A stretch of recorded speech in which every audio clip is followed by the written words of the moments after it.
যে কোনো আটা দিয়ে বানিয়ে ফেলুন দুর্দান্ত স্বাদের এরকমই ব্রেকফাস্ট রেসিপি। যদি হয় রেশনের আটা তাহলেও চলবে, আর কিনতে যে আটা হয় তাহলেও চলবে। যদি থাকে 1 কাপ আটা তাহলেই বানিয়ে ফেলুন পুরো পরিবারের জন্য এরকমই নরম তুলতুলে জালিদার রেসিপি। একদম জাস্ট অসাধারণ হয় এটা। দেখুন আপনারা কতটা নরম হয়, আর তেল ছাড়াই কিন্তু 1 ফোঁটা তেলের প্রয়োজন হবে না, জাস্ট আটা দিয়ে তৈরি করা যাবে। তো চলো রেসিপিটা দেখতে থাকো, আশা করি আপনাদের ভালো লাগবে। নমস্কার বন্ধুরা, রূপসী পাকশালায় সবাইকে আরও একবার স্বাগত জানাই। প্রত্যেক দিনের মতো আজও আপনাদের সাথে শেয়ার করব দুর্দান্ত স্বাদের একটা রেসিপি। যদি আটা থাকে তাহলেই বানিয়ে ফেলুন দুর্দান্ত স্বাদের এরকমই ব্রেকফাস্ট বা টিফিন রেসিপি। একদম হালকা ফুলকা, খেতে হয় যেমন সুন্দর, আর বানানো একেবারেই সহজ। তো চলো রেসিপিটা দেখতে থাকো, আশা করি আপনাদের ভালো লাগবে। বানানোর জন্য এই জায়গায় কিন্তু ফার্স্টে যে মেন উপকরণ সেটাই আছে। এই জায়গায় কিন্তু আটা আছে, যে নর্মালি বাড়িতে যে আটা থাকে বা রেশনের আটাও কিন্তু ব্যবহার করতে পারে, সেটাতেও হবে, ময়দা লাগবে না, আটা হলেই কিন্তু যথেষ্ট। আটার সাথে মেশানো লাগবে 2 চামচের মতো সুজি, একদম ছোট চামচ।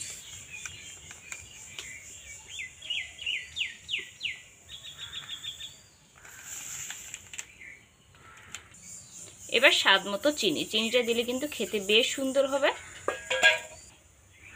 আর একটু নুন, 1 চিমটে দিয়ে দিলাম জোয়ান, আর 1 চিমটে দিয়ে দেবো কালো জিরে, তাতে কিন্তু খেতে বেশ ভালো হবে। আপনারা চাইলে গোটা জিরে সেটাও ব্যবহার করতে পারেন। শুকনো উপকরণ খুব ভালো করে আগে মিশিয়ে নেব। অল্প অল্প জল মিশিয়ে একটা ব্যাটার তৈরি করা লাগবে। ব্যাটারটা যেন বেশি পাতলা হয় না, আবার যেন বেশি ঘনও হয় না, তাই জলটা একটু বুঝে দিতে লাগবে।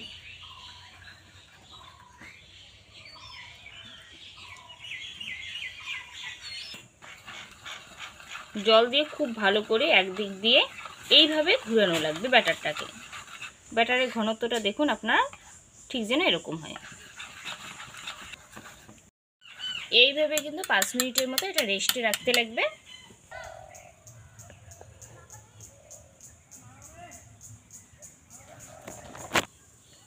কড়াই বসিয়ে কড়াইয়ের মধ্যে দিতে লাগবে কিন্তু জল,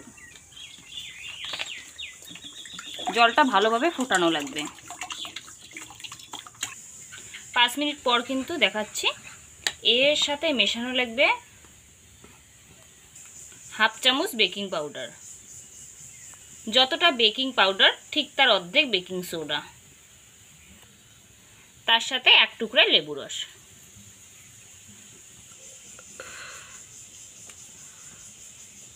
এটা আবার খুব ভালো করে কিন্তু মেশানো লাগবে। এটা কিন্তু বেকিং পাউডার বেকিং সোডা খুব ভালো করে এইভাবে কিন্তু ফেটানো লাগবে। এটা কিন্তু খুব ভালো করে 3-4 মিনিটের মতো আরও ফেটানো লাগবে, তবেই কিন্তু এটা নরম তুলতুলে সুন্দর হবে এই খাবারটা। ঘনত্বটা ঠিক যেন এরকম হয়, বেশি যেন পাতলা হয় না, বেশি যেন আবার মোটাও হয় না। এটা আপনাদের কাছ থেকে দেখাচ্ছি ঘনত্বটা ঠিক কিরকম হয়। চামচ দিয়ে দেখালে পরে সুবিধা হবে। এই যে ঠিক এরকম যেন হয়। এই থালাটাতে কিন্তু এটা বসাবো, তো সেই ক্ষেত্রে এই থালাটা একটু তেল ব্রাশ করে নিব।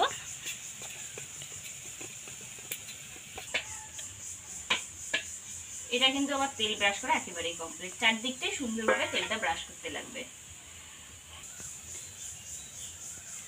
সম্পূর্ণ ব্যাটারটাই কিন্তু এর উপরে দিয়ে দিলাম। আপনারা চাইলে ছোট ছোট বাটিতেও কিন্তু এটা তৈরি করতে পারেন, তবে থালায় করলে খুব সহজে একটা থালার মধ্যে দিলে পরে হয়। এটা একটু এইভাবে ঝাঁকিয়ে নিব, ভিতরের যেন কোনো বাতাস না থাকে। আর এর উপরে দিয়ে দেবো একটু টমেটো কুচি, তাহলে দেখতেও বেশ ভালো লাগবে আর খেতেও কিন্তু বেশ ভালো লাগবে।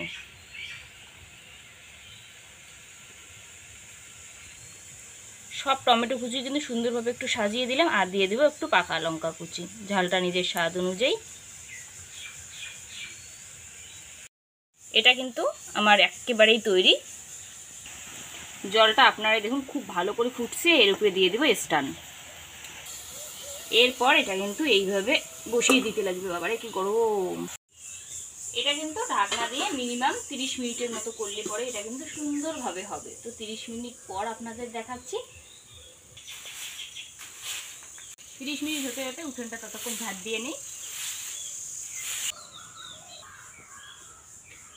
বন্ধুরা ফিরে আসলাম 30 মিনিট পর। 30 মিনিট পর কিন্তু ঢাকনাটা খুলবো। আপনারা দেখুন কতটা ফুলে গেছে বন্ধুরা, আপনারা জাস্ট দেখুন।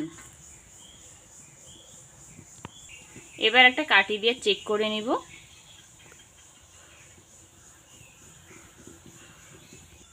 এটা এবার নামিয়ে নেব, যেহেতু গরম আছে।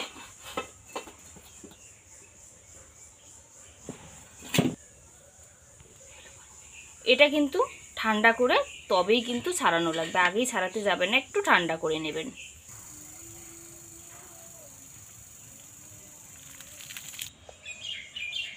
ঠান্ডা করেই কিন্তু ফিরে আসতে হবে, আর ঠান্ডা করেই কিন্তু এটা ছাড়ানো লাগবে, আগে ছাড়াতে যাবেন না, নইলে কিন্তু উঠবেই না ভালো করে থালাটা থেকে।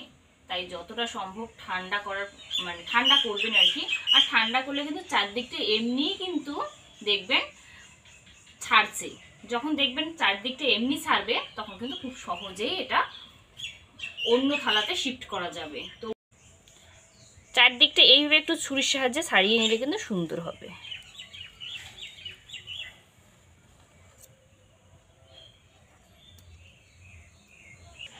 চারদিকটা ছাড়ানো আমার একেবারেই কমপ্লিট। এবার একটা এরকম থালা নেব, থালাটা এরকম করলেই কিন্তু খুব সহজেই এটা দেখুন ছাড়িয়ে আসলো। আপনারাই দেখুন বন্ধুরা, জাস্ট অসাধারণ এটা হয়। এটা আবার এতটাই যে নরম হয় না বন্ধুরা, জাস্ট অসাধারণ এটা হয়। দেখুন আপনারা কতটা ফুলে গেছে, একদম কেকের মতো কিন্তু ফুলছে, জাস্ট অসাধারণ হয় এটা। একদম হালকা ফুলকা একটা সকালবেলা রেসিপি এটা। এটা এবার সুন্দরভাবে কাটতে লাগবে, আপনাদের ইচ্ছা মতো কাটবেন।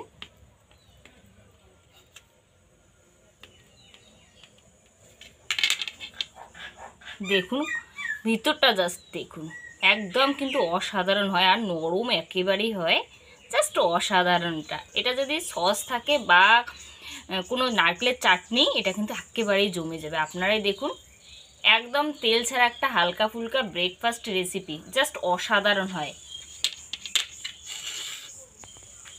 সবগুলো সুন্দরভাবে এইভাবে একটু পিস পিস করে নেব। বন্ধুরা আমার কিন্তু একেবারেই রেডি, জাস্ট অসাধারণ হয় বন্ধুরা, আপনারাই দেখুন, জাস্ট অসাধারণ। প্লিজ প্লিজ একবার বাড়িতে এইভাবে ট্রাই করবেন।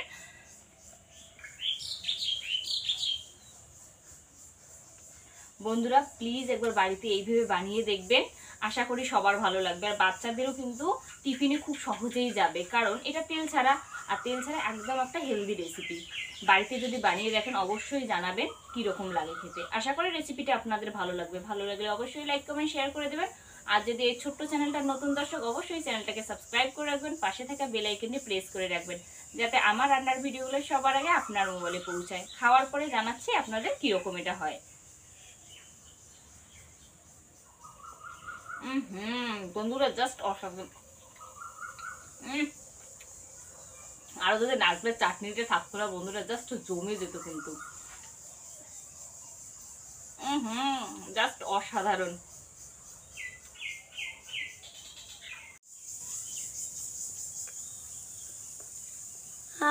এত স্বাদ কেন?